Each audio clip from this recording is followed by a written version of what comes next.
குர்ஆன் அவர்களினுடைய வேதம் தோரா சொல்கிறது. மூசா அலைஹிஸ்ஸலாம் சொன்னார்கள், ஃபிரௌனிடத்திலிருந்து மீட்ட அல்லாஹ்வால் இந்த அக்ஸாவினுடைய கொடுமைக்காரர்களிடத்திலிருந்து நம்மை மீட்பதற்கு முடியாதா?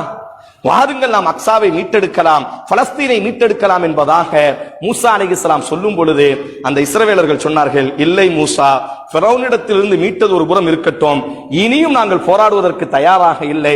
ஃபிரௌனிடத்திலிருந்து நாங்கள் சுதந்திரம் அடைந்து விட்டோம், உலகத்தை அனுபவிக்கப் போகிறோம், நீயும் உனது அல்லாஹ்வும் சேர்ந்து போராடுங்கள், நாங்கள் கைகொட்டி அமர்ந்து கொள்கிறோம், எந்த தேசத்திற்குள்ளாக நுழையுங்கள் என்று சொன்ன பொழுது இந்த தேசம் எங்களுக்கு வேண்டாம் என்பதாக துரோகம் செய்தவர்கள்.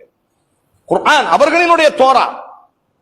உடனே அல்லாஹ் சொன்னான், 40 ஆண்டு காலம் நீங்கள் சாபத்தை தலையில் சுமந்தவர்களாய் இந்த தீகு பாலைவனத்திலே சுற்றித் திரிவீர்கள் என்று அல்லாஹ் ரப்புல் ஆலமீன் ضُرِبَتْ عَلَيْهِمُ الذِّلَّةُ وَالْمَسْكَنَةُ உங்கள் மீது இழிவும் வறுமையும் சாட்டப்பட்டு விட்டது என்று சொல்லி 40 ஆண்டு காலம் அல்லாஹ் ரப்புல் ஆலமீன் அவர்களை அனாதையாக, அப்படி நாடோடிகளாக தீகு பாலைவனத்திலேயே அல்லாஹ் சுத்த வைத்தான்.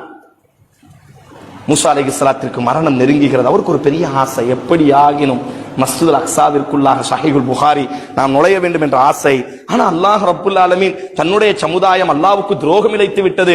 அல்லாஹ் காத்த அல்லாஹ், ஃபிரௌனிடத்திலிருந்து மீட்டெடுத்த அல்லாஹ், அதே அல்லாஹ் வாக்கு தந்தான், நீங்கள் உள்ளே நுழையுங்கள், அல்லாஹ் உங்களோடு இருக்கிறான் என்று வாக்கு தரும் பொழுது இந்த என்னுடைய சமுதாயம் அல்லாஹ்வுக்காக இழப்பதற்கு தயாராக இல்லை, இந்த புனிதமான பூமியை மீட்டெடுப்பதற்கு என்னுடைய சமுதாயம் தயாராக இல்லாததினால் மூசாவிற்கும் உள்ளே நுழைவதற்கு தடுக்கப்பட்டு விட்டது.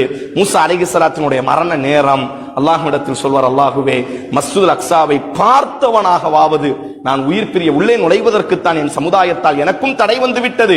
என்னுடைய சமுதாயத்தை நான் அல்லவா மேய்க்க வேண்டும், என்னுடைய சமுதாயத்தின் தலைவன் அல்லவா நான். அல்லாஹ்வினுடைய சாபம் இஸ்ரவேலர்கள் மீது விழுந்து விட்டது.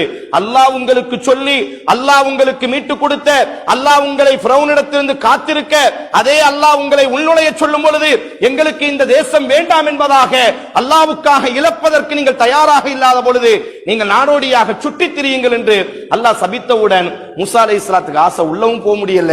அப்ப சொல்வாரு அல்லாஹ், அக்ஸாவை பார்த்தவனாக.